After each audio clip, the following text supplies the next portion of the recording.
So, what's up people and welcome to another One Piece video. So I typically don't make that many One Piece videos. It's been a while since I made the last one.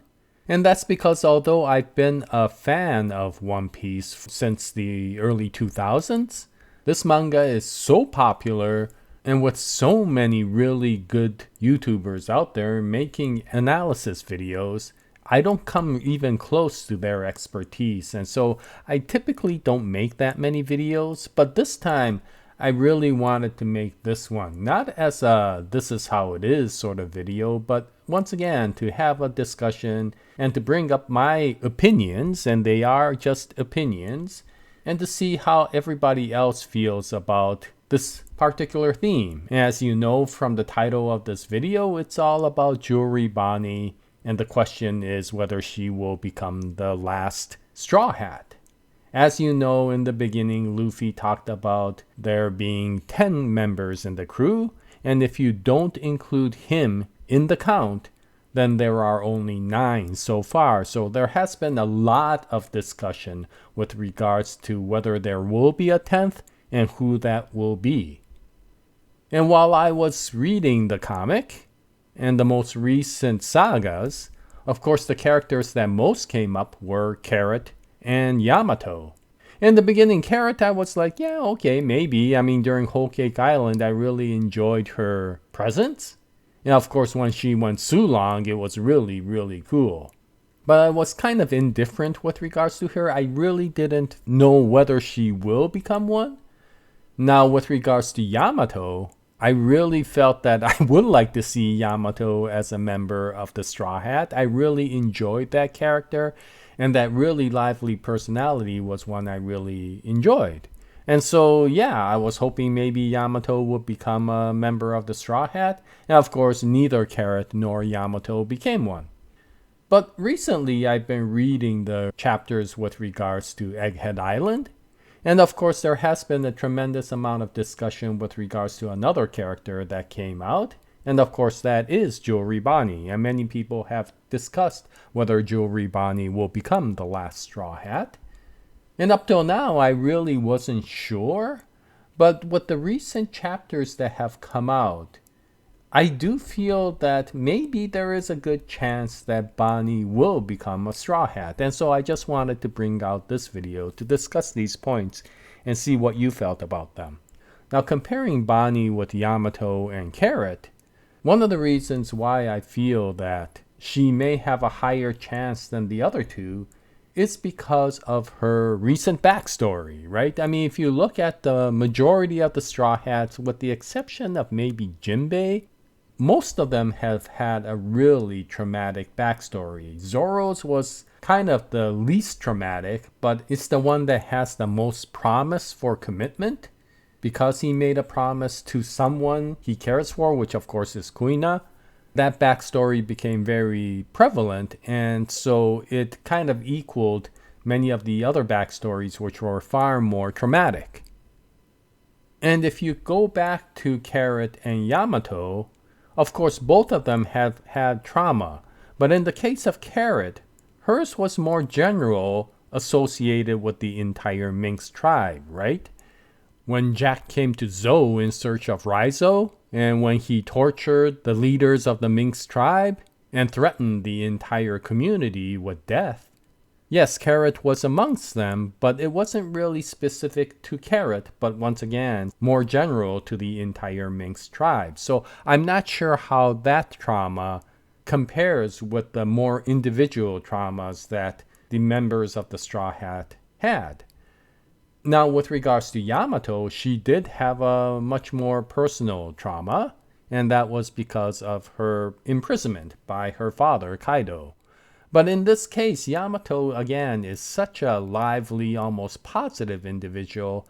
I'm not sure if that trauma was at the level that you saw for many of the other Straw Hats, whether it's Nami, Chopper, Sanji, Robin, and Brook, of course. And so, yeah, I wasn't sure if that trauma was at the level that you saw for all of these other characters. I didn't feel that the backstory went to the level and depth that you saw in the members of the Straw Hat. But if you compare Bonnie's, her backstory, or should I say her and her father's backstory, Kuma's, yeah, I mean, that's one of the saddest, darkest backstories I have seen. And although it focused mostly on Kuma and his suffering, that suffering was in sacrifice for his daughter, Bonnie. Yeah, of course, I take the word daughter figuratively because she is not a blood relative to Kuma, but of course, similar to Belmare and Nami, there was nobody closer than those two for each other. And the way the backstory ended, it left with almost a promise as equal as Zoro's with regards to what Bonnie wanted to do, which was to fulfill Kuma's dream, which I will go over later. And so if you go by the sheer trauma of the individual, then I feel that Bonnie's backstory was far more traumatic than that of Yamato and Carrot. And it was in line with many of the characters in the Strawhat Crew. So that was one indicator that potentially implied that Bonnie may become a Straw Hat.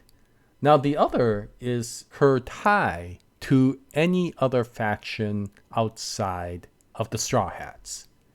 And if you once again compare it to Yamato and Carrot, of course both of them have extremely strong ties and responsibilities to their original faction. In the case of Carrot, of course, it's the Minx tribe, and in the case of Yamato, it's of course the people of Wano. And in both cases, they ended up becoming somewhat the leader or the guardian of that faction. And just like with Vivi, this of course created a conflict with regards to their desire to adventure with the Straw Hats versus their responsibility to take care of their lifelong group.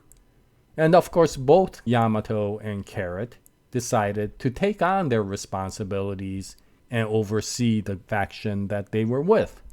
But with regards to Bonnie, there really isn't a close faction. Of course, many people will say, but she is the captain of her crew.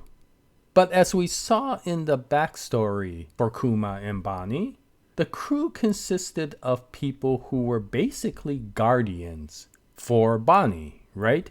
Bonnie was locked up for a long time. She was somewhat naive to the visions of the world. And she was only, I think, 10 years old when she finally got out. And it's been like 2 years since then, so she's like 12 years old now. I may be wrong about this, and please correct me if I am. But because of that, many of her crew felt a responsibility to both her and Kuma that they would be guardians for her as she went on this adventure. So this really isn't a crew that was there for the sake of the adventure, but was a crew there to take care of her while she wanted to go on the adventure. And this is a relatively big difference because if she does become a Straw Hat, I think the members of her crew will feel that the Straw Hat pirate crew is strong enough that if Bonnie joins, they don't have to take care of her anymore. Their desire was always to make sure that they could protect Bonnie while she goes on an adventure, and they wouldn't have to feel like they needed to do so anymore because the Straw Hats were strong enough to be able to do so, and they would be committed to protecting Bonnie if Bonnie becomes a member of the crew. But what really inspired me to think that Bonnie may become a next Straw Hat is, of course, what happened at the latter part of the backstory. As Kuma's story kept on going, what was really cool was that it started interacting with Luffy's adventure at the beginning of the series.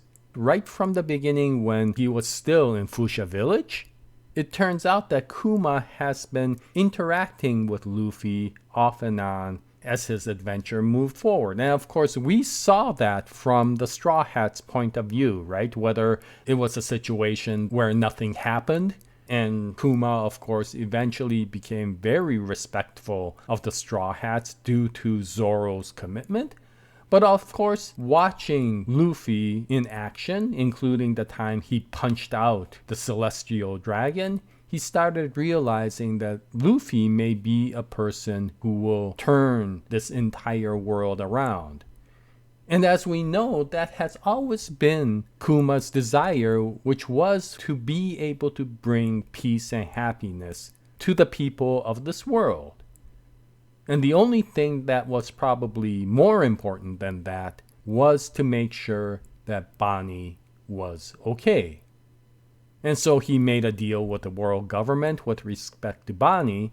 But as you know, during that entire time, as he was doing everything that the world government had asked for, he was kind of doing things on the side that made sure that the Straw Hats were always going to be able to get away from whatever life-threatening peril that they were in that he could help them with. And the reason for that, once again, is he felt that Luffy was different. And of course, since he always desired the return of Nika, the fact that Luffy had the Gum Gum power, which of course became the Hito Hito no Mi version Nika, his belief with regards to Luffy becoming the next return of the character who may be able to turn this world around became a high desire for him. So if that's the case, and if Bonney understood that from the recent chapters of her reading the last memories for Kuma, she knows that that was one of the biggest desires for Kuma, and that was one of the main reasons why Kuma did so much for the Straw Hats. And so if that's the case, if Bonney wants to respect Kuma and to make sure that his legacy moves on, I can't think of anything better than for her to be willing to join the Straw Hats to support Luffy. And by doing so, she hopes that she can live up to the expectations that her dad had and fulfill the desires that he sacrificed so much for. And so if that is the case, between the trauma, between the ability to be able to let go of everything and join the Straw Hat Crew, and finally, the strong tie that her backstory has to the Straw Hats, there is a good chance, I feel, that Bonney may become the 10th crew member. And the final thing is there is that strange power that she has that seems to be able to give her the ability to temporarily have Nika's powers. And so there seems to be this tie between Luffy and Bonney, which even J. Garcia Saturn mentioned. And the interesting thing he mentioned is that it's still in its infancy, so if he was able to smash it down, he wouldn't have to worry about it, which seems to indicate that there is a potential for it to grow. And most likely, if they were to topple the world government, it's probably favorable for this link to strengthen. In which case, the best way for that to happen is if Bonney joins the Straw Hat Crew. So with all of these indications, I'm wondering if Oda is setting up many of these points so that she does fit well into the Straw Hat Crew and has many of the characteristics that all the other members have. And if that's the case, it will be a very good setup for the very last finale, because finally Luffy will have all 10 members of his crew that he was hoping for. Now, the one thing I don't know with regards to Bonney is that if she joins, what position does she have, right? All of the other members have a position, right? Zoro is the first mate and basically the vanguard. Sanji is the cook, Robin is the archaeologist, Nami is the navigator, Jinbei is the helmsman, Frankie is the shipwright, Chopper is the doctor, and of course Brook is the musician. So what does Bonney bring to the crew, and what position will she fill? I'm not sure. And that is the one point that makes me wonder if she will be a Straw Hat member, because she does have to have a position. And maybe that will come up as this Egghead story moves on, or maybe we'll know more about that as they potentially may go to Elbaf. I don't know. And if any of you have some idea to what position Bonney may take on, I would really appreciate it. But in any case, those were some of the points that I wanted to bring up.